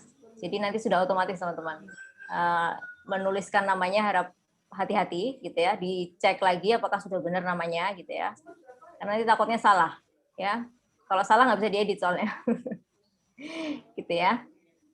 Baik, nanti satu pertanyaan ini kemudian sini Mbak April sudah. Halo ya, monggo silakan Mbak April. Halo teman-teman, Mas Aldi, mohon maaf ya tadi kepotong. Ada iklan. Iklan sebentar. Oke, jadi tadi sampai memanage project ya. Ada 2 di sini. Kalau projectnya itu biasanya nih, kalau projectnya berupa branding atau konten atau apa, maksudnya yang itu sesuai masing-masing sih. Biasanya kalau branding itu lebih ke bareng-bareng, karena yang dikerjakan banyak, ada perintilan-perintilannya kayak gitu, sama konsepnya tuh biar matang kayak gitu, biasanya di tim. Tapi kalau proyeknya cuman kayak satuan kayak gitu, buku cerita yang kayak buku cerita anak itu ada juga yang dia khusus sketch, habis itu dia yang coloring beda orang lagi, yang desain grafis beda orang lagi. Tapi sebenarnya itu menurutku agak lebih lama sih, karena yang misalnya sketch-nya tuh jadi nunggu direvisi dulu, terus nanti balikan lagi, baru si coloring ini nunggu si sketch approve dulu, baru coloring kan kayak lebih lama. Nah itu kadang-kadang langsung aja itu serahkan satu orang, misalnya ada proyek apa tak serahin satu orang kayak gitu. Jadi lebih ke seenaknya Mas Aldi aja yang kira-kira ini enaknya dikerjain bareng nih, ini dikerjain sendiri-sendiri nih. Itu kayak Mas Aldi sendiri yang bisa merasakan, yang tahu kayak gitu. Terus kalau soal harga teman, ya ini nih. Sebenarnya loh, kalau menurut aku pribadi ya, sebenarnya nggak ada yang masalah sebenarnya sama harga teman, karena kadang di awal kita juga butuh portofolio, kita masih butuh pengalaman. Nah, tapi kalau Mas Aldi ini udah menganggap pokoknya udah menjadikan profesi ini sebagai hal yang profesional, kayak udah ngerjain di tempat, maksudnya udah pernah dibayar kayak gitu ya. Kalau bisa awal itu sebelum temennya mesen itu ya dikasih price list dulu juga nggak apa-apa. Segini ya kira-kira kayak gini, mau DP dulu 30% boleh. Nanti aku gambarnya kalau udah DP ya kayak gitu, sebenarnya nggak apa-apa, karena daripada kita kehilangan teman gitu kan, maksudnya gara-gara harga teman malah jadi kehilangan teman kayak gitu. Sebenarnya nggak apa-apa kalau misalnya dia merasa waduh mahal banget, itu dianggap angin lalu aja. Soalnya bayangkan kalau misalnya nih teman-teman ke pasar Beringharjo, terus ada yang jual batik, terus teman-teman, wah ada celana kolor bagus, wah aku beli dong, kok celana kolor apa ya, pokoknya kebaya, wah bagus nih. Terus kita bilang nih sebagai ibu-ibu, mahal banget, kenapa sih kayak gini aja mahal. Nah misalnya penjualnya itu baper, terus dia nggak mau jualan lagi kan, malah jadi merugikan banyak orang toh. Jadi sebenarnya kalau misalnya dibilangin gambarmu mahal, ya udah nggak apa-apa, ya emang namanya jual beli pasti kayak gitu. Ada yang tukang sayur aja jual sawi 2.000 aja masih dinyang sama ibu-ibu, ya itu kayak emang ya udah, kita tuh pasti kodratnya manusia pasti nyari yang murah dimanapun ya. Mau temennya Masnya, temanku juga banyak, temennya Mbak Karisma juga banyak. Jadi ya udah, kita harus tegas di awal, gini harganya. Kalau misalnya kita dibilangin mahal, ya udah nggak apa-apa, yang namanya penjual pasti pernah digituin gitu. Yang penting kita pede sama value kita. Oh gitu ya Mbak. Tapi kalau tingkat respect-nya itu pembeli dari luar sama Indo itu lebih tinggi mana Mbak dalam masalah harga? Speknya antara luar sama mana? Respect-nya, tingkat menghargainya Mbak. Oh iya. Lebih tinggi dari luar apa Indo? Nah kebetulan nih, karena Indonesia ini masih baru, kayak kalau di luar negeri kan udah ketemu sama teknologi, udah tahu pentingnya visual yang bagus, itu lebih lama, jadi ya mereka menghargainya juga lebih banyak. Ya itu sih, karena di sini kan bahkan bikin produk nih, cuma ditulisi aja, banyak orang yang nggak apa-apa, nggak usah didesain bagus-bagus juga nggak apa-apa. Misalnya bikin kaos nih, tulisannya Gucci harusnya jadi GCUI apa-apa, kayak maksudnya desainnya tuh yang nggak amburadul. Di sini tuh masih orang-orang tuh ya udah biasa aja, kayak ya mau beli aja, ada aja yang beli gitu. Berarti kesadaran akan art yang bagus, visual yang bagus di sini belum sebagus dunia luar lagi, di luar negeri. Jadi ya kita harap maklum. Nah, tapi nih sebenarnya kalau Aldi tahu, kalau lihat di Creative Market, apa lihat di Davon, apa di mana itu, apa Fiverr, itu kebanyakan orang Indonesia. Kenapa? Karena orang Indonesia itu artnya tuh bagus-bagus. Dan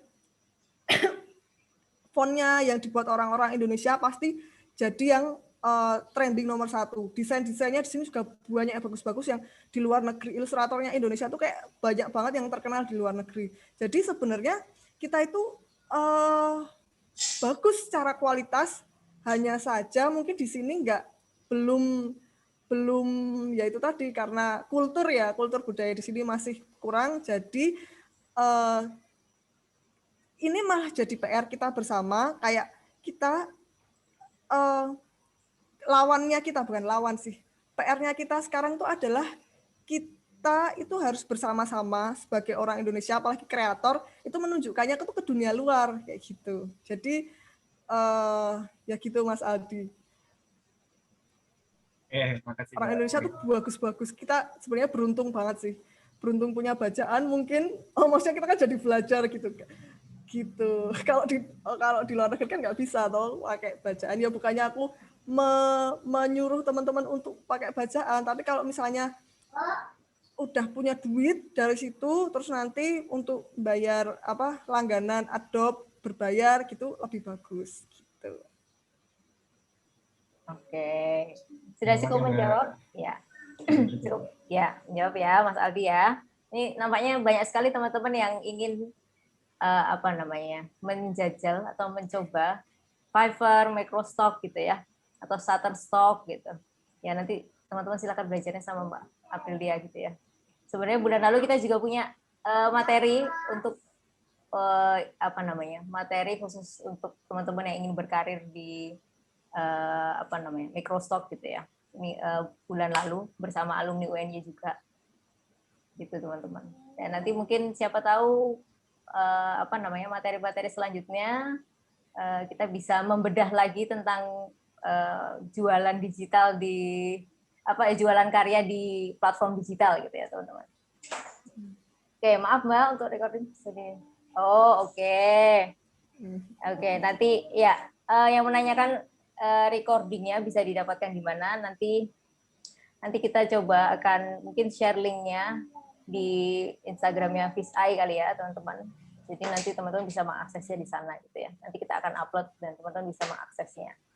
Gitu ya. Yang ketinggalan, ini ada beberapa juga yang ketinggalan ternyata Mbak April.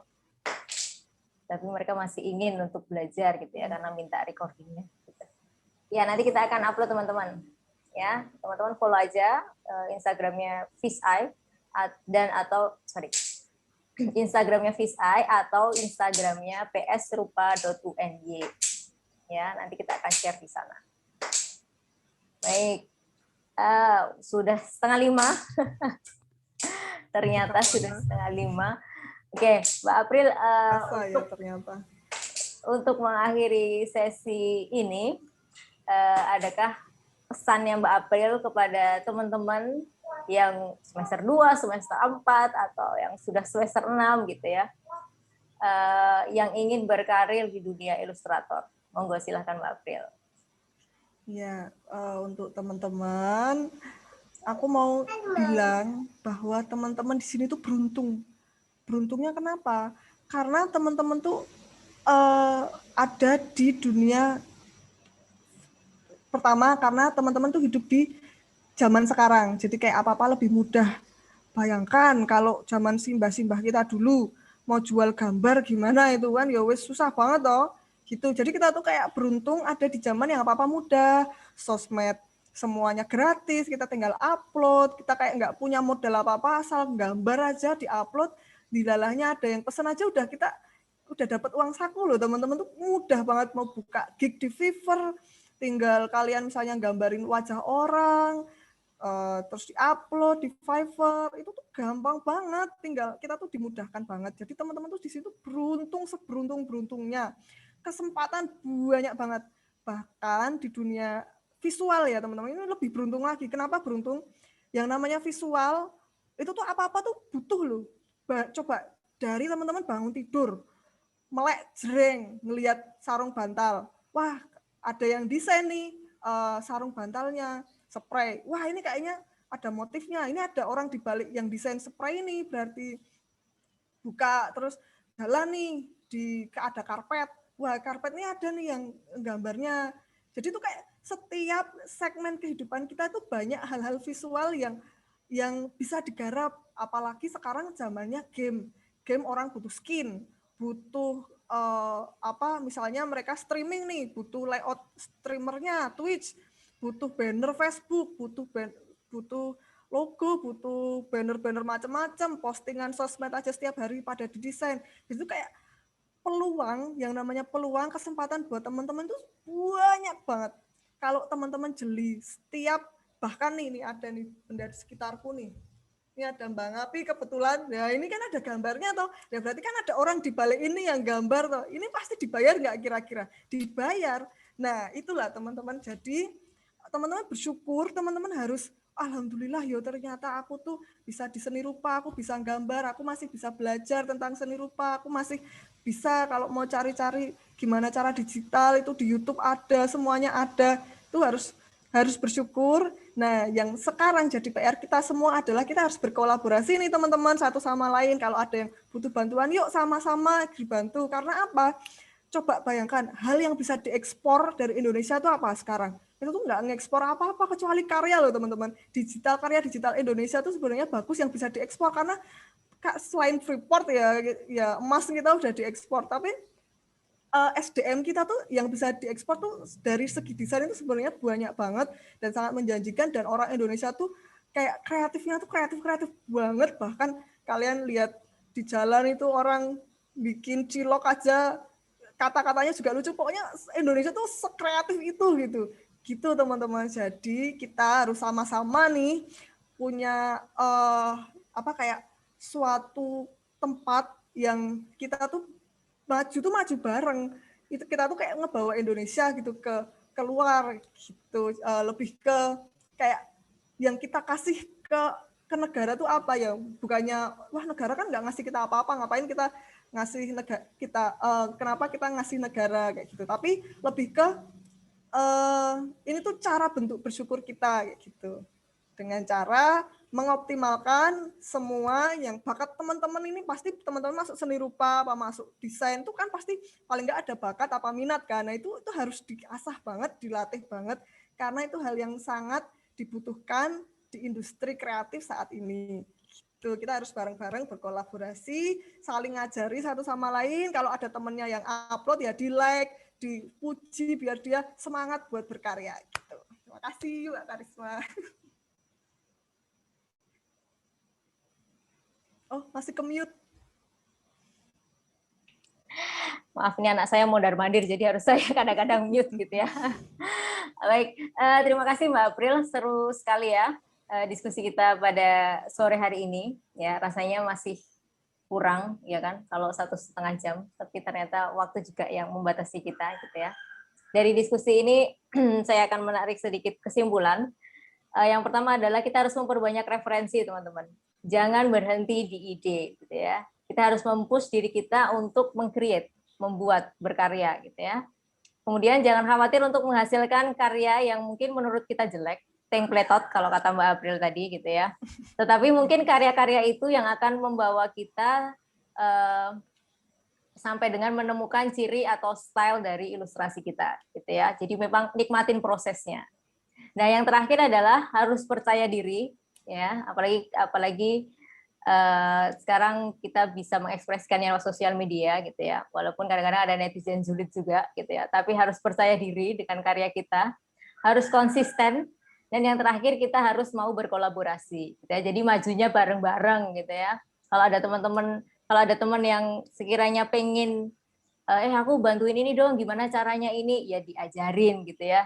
Karena kalau semakin kita berbagi ilmu, seharusnya semakin banyak juga ilmu yang bisa kita dapat. Begitu, teman-teman. Kalau masih kurang ngobrolnya dengan Mbak April, bisa follow Instagramnya, gitu ya, di Hey Aprilia, ya.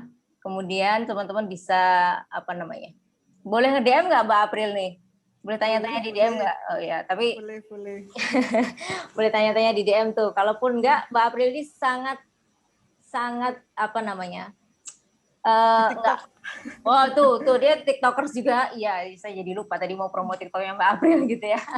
Karena beliau ini tidak pelit ilmu, teman-teman. Jadi kalau kalian follow tiktoknya, yang kemarin sempat viral itu yang apa? Disney Princess, ya, Disney Princess versi kearifan lokal Indonesia gitu ya. Jadi kayak Justin Bieber versi koplo tadi digabungkan gitu ya. Dan akhirnya viral dan beberapa banyak yang mengikuti gitu ya. Nah, itu teman-teman silakan follow TikToknya Mbak April dan Instagramnya Mbak April ya. Siapa tahu bisa memantik ide buat teman-teman. Gitu. Baik, teman-teman, terima kasih yang sudah mengikuti acara ini. Sebelum kita akhiri, silakan teman-teman buka videonya. Kita akan foto bersama dulu. Ya, ayo. Jilbabnya dulu dibenerin, ya kan? Coba bajunya. Kita akan, sebentar saya remove spotlight dulu. Oke, wah ada yang benerin rambut. Oke. Wah, ada yang belum mandi. Tawan. Saya juga belum mandi. Oh, ada yang sudah siap-siap di dapur. Bu Retno sudah siap-siap bikin takjil ini. Baik, akan ada 4 layar. Layar pertama dulu, siap-siap ya. Oke, saya screenshot layar pertama, 1, 2, 3. Oke, layar kedua. Oke, 1, 2, 3. Layar ketiga, monggo yang belum menyalakan videonya. 1, 2. Ya, kemudian terakhir. Layar keempat. Oke. Sudah? Baik. Nanti kirim saya ya, Mbak. Oh, siap, Bu. Baik.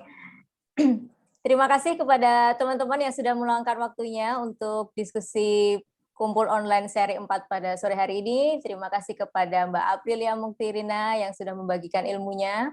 Terima kasih kepada Ibu Dwi Retno, kepada Ibu Arsyanti, Bu Eni, Bu Aida, Pak Roni yang sudah membersamai kita. Saya ucapkan juga terima kasih kepada Prodi Pendidikan Seni Rupa UNY yang telah memfasilitasi kita semua untuk bisa mengadakan acara ini. Sampai jumpa di acara kumpul online seri 5, insya Allah harusnya bulan ini ya, karena ini bulan 5. Jadi memang kemarin mundur, kita ada kegiatan di kampus, hektik banget, terus akhirnya mundur. Jadi di bulan ini kita akan ada lagi, dan siapa yang akan kita undang, itu masih rahasia. Atau teman-teman pengen gitu ya, Pak, undang ini dong, Bu, undang ini dong. Nah, itu silahkan berikan masukan kalian di Fisheye, ya, di Instagram Fisheye. Ya, dan untuk update infonya akan ada di Instagram Fisheye dan psrupa.uny. Gitu ya. Baik, teman-teman, terima kasih dan semoga acara pada hari ini bisa memberikan insight kepada kita, bisa memberikan tambahan ilmu kepada kita, dan harapannya yang paling utama adalah bisa membangkitkan semangat kolaborasi, gitu ya. Halo teman-teman dari universitas yang lainnya, yang tadi dari Surabaya, dari Bali, dari NTT, PS Rupa UNY, Pendidikan Prodi Seni Rupa UNY sangat terbuka untuk berkolaborasi, gitu ya. Mau bikin proyek bareng, mau bikin seminar bareng, mau bikin pameran bareng, kita sangat terbuka untuk berkolaborasi, gitu ya. Baik, terima kasih. Ini sudah waktunya untuk ngabuburit. Sudah siap-siap, Bu Eni sudah siap-siap mau bikin es ini ya. Baik, mungkin yang teman-teman NTT juga mungkin sudah sebentar lagi sudah buka puasa. Ya, karena berbeda 1 jam gitu ya, teman-teman. Terima kasih sudah meluangkan waktunya. Terima kasih Mbak Aprilia, sehat selalu dan salam budaya. Terima kasih. Assalamualaikum warahmatullahi wabarakatuh. Terima kasih teman-teman. Assalamualaikum. Terima kasih. Terima kasih Bu. Sukses ya April ya. Terima kasih Mbak April, Roni. Makasih Bu Arsianti. Ini Bu Arsianti sudah siap-siap mau ngabuburit ini. Sudah di dalam mobil. Aku pamit dulu. Dadah teman-teman semua. Iya, terima kasih Mbak April. Berbuka puasa. Selamat berbuka puasa.